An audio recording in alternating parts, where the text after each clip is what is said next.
Hello students. मैं दशरथ सिंह फिर स्वागत करता हूँ मेरे चैनल गूगल दशरथ सर पर। स्टूडेंट्स, बहुत बहुत धन्यवाद आप सभी का। आपने जो इतना सपोर्ट किया है मेरे चैनल के लिए, शेयर करते रहिए, ऐसे ही लाइक करते रहिए। स्टूडेंट्स, अब जो हम बात कर रहे हैं वो 12th क्लास के 3rd चैप्टर का है। चैप्टर का नाम है journey to the end of the earth. Students, ये जो चैप्टर है वो बिल्कुल अर्थ के नेचर के ऊपर बताया गया है कि कैसे नेचर में जो हमने रिसोर्सेज हैं उनकी धीरे धीरे कमी हो रही है। हमें नहीं पता है कि हम घर पे बैठे हैं, हमें सारी सुविधाएं मिल रही है, लेकिन कैसे नेचर में चेंजेस आ रहे हैं वो हमें नहीं पता चल रहा है। उसके लिए एक जॉब ग्रीन नाम के इंसान थे, कैनेडियन इंसान थे। उन्होंने एक ट्रिप रखी थी, स्टूडेंट ऑन आइस। ठीक है, ये जो ट्रिप रखी थी वो हाई स्कूल के स्टूडेंट्स के लिए रखी थी, क्योंकि हाई स्कूल के स्टूडेंट्स को जो ऐसे में घर में बैठे रहते हैं, स्कूल में ऐसे में रहते हैं, उन्हें नहीं पता कि रिसोर्सेज जो हैं, जो नेचर हैं, वो कैसे ख़राब हो रहा है। उनको नहीं पता चल रहा कि कैसे धीरे धीरे चेंजेस आ रहे हैं। और ये इन्हीं के लिए क्या है, एक ट्रिप रखी थी। और जो हमारे ऑथर थे वो इस ट्रिप का में पार्टिसिपेट किया था एज ए स्टूडेंट। और ये जो ट्रिप स्टार्ट हुई थी वो मद्रास से हुई थी। ठीक है, और मद्रास से जो इस शिप का जो नाम था, रशियन जो वेसल थी, रशियन शिप थी, और इसका जो नाम था अकेडमिक सोकल्स्की। और इसका जो नाम था अकेडमिक सोकल्स्की। और ये अंटार्कटिका की तरफ गए थे। अंटार्कटिका एक ऐसी जगह है कि वहाँ पे आप प्रेजेंट, पास्ट एंड फ्यूचर तीनों देख सकते हो। और बिल्कुल ये क्वेश्चन आया था कि अंटार्कटिका से कैसे पता चलता है, क्योंकि अंटार्कटिका एक ऐसा प्लेस था पहले कि वहाँ पे क्या है कि आप जैसे जाके देखोगे, वहाँ पे एकदम पूरी की पूरी बर्फ जमी हुई है, चादर जमी हुई है, एकदम ठंडा प्रदेश है, एकदम शांत प्रदेश है। धीरे धीरे जैसे जैसे CO2 बढ़ रही है, ओजोन लेयर डिप्लीट हो रही है, उसकी वजह से क्या है कि जो ग्लेशियर क्या है पिघल रहा है।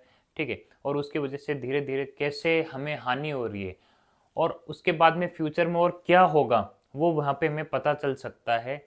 इसीलिए हमें प्रेजेंट, पास्ट और फ्यूचर तीनों चीज़ों का पता सिर्फ और सिर्फ अंटार्कटिका से चल सकता है। आगे बताते हैं हम। इन्होंने ये बताया था कि इनकी जो 100 आवर्स की जो जर्नी थी वो कैसे रही थी। कार से गए थे, एरोप्लेन से गए थे, और शिप से गए थे। ठीक है, और इन्होंने अंटार्कटिका के बारे में पूरा सीखा था। वहाँ पे कि अंटार्कटिका पूरी वेजिटेशन देखी थी, कैसा है वहाँ का क्लाइमेट, कैसा है। और जो इनकी पूरी ट्रिप थी वो 2 सप्ताह की थी, 14 दिनों की थी। ठीक है, अंटार्कटिका के बारे में उन्होंने बताया कि अर्थ की 90% जो आइस है, इस पूरे अर्थ की 90% जो आइस है वो अंटार्कटिका के ऊपर है। वहाँ पे ना तो कोई बिल्डिंग है, ना कोई पेड़ पौधे हैं, कुछ भी नहीं है। ठीक है, और ये बताया था कि ऑथर खुद अचंभित थे कि एक समय में इंडिया भी उस अंटार्कटिका का पार्ट था।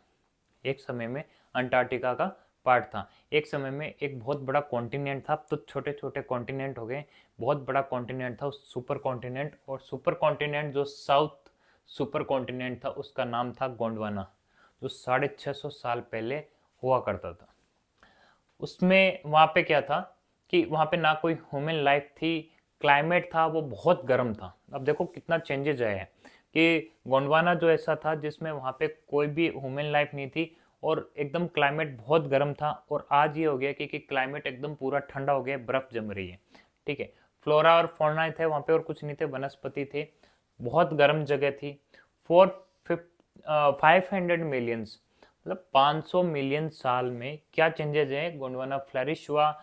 वहाँ के जो जानवर थे, डायनासोर थे, वो विलुप्त हो गए थे, एक्सटिंक्ट हो गए थे। लैंडमास थी वो किसमें सेपरेट हो गई थी, जो पूरी ज़मीन थी वो अलग अलग देशों में विभक्त हो गई थी। और इस वजह से उन्होंने वहाँ पे क्लाइमेट के चेंजेस को भी अनुभव किया था। ठीक है, author believes must visit Antarctica lake biodiversity. Author ये कहते हैं कि एक बार इंसान को अंटार्कटिका जरूर जाना चाहिए, वहाँ पे देखना चाहिए कि अंटार्कटिका कैसा है, क्योंकि हमें हमारे नेचर के रूप का पता चलेगा, क्योंकि वहाँ पे जैव विविधता बिल्कुल भी नहीं है। ठीक है, ओजोन लेयर क्या है, मैं वापस बता रहा हूँ, इसके अंदर ओजोन लेयर डिप्लीटिंग हो रही है, और इससे क्या है, सी एनिमल, बर्ड्स और ग्लोबल कार्बन साइकिल है, उस पर इम्पैक्ट पड़ रहा है, वो भी नेगेटिव इम्पैक्ट पड़ रहा है। और ये जो प्रोग्राम जो पूरा रखा गया था वो जॉब ग्रीन ने रखा था। Student on ice high school के स्टूडेंट थे। कुल मिला के बात ये थी कि ये जो नेचर के ऊपर पूरा ट्रिप रखी थी, उन्होंने ये बताया था कि अंटार्कटिका में जाके कि कैसे हम रिसोर्सेज का यूज़ कर रहे हैं बहुत ज़्यादा। रिसोर्सेज तो कम वृद्धि हो रही है, लेकिन हमारी पॉपुलेशन बहुत ज़्यादा वृद्धि हो रही है, जिससे हमें नेचर में हानि हो रही है। Thank you very much students. Please share, subscribe.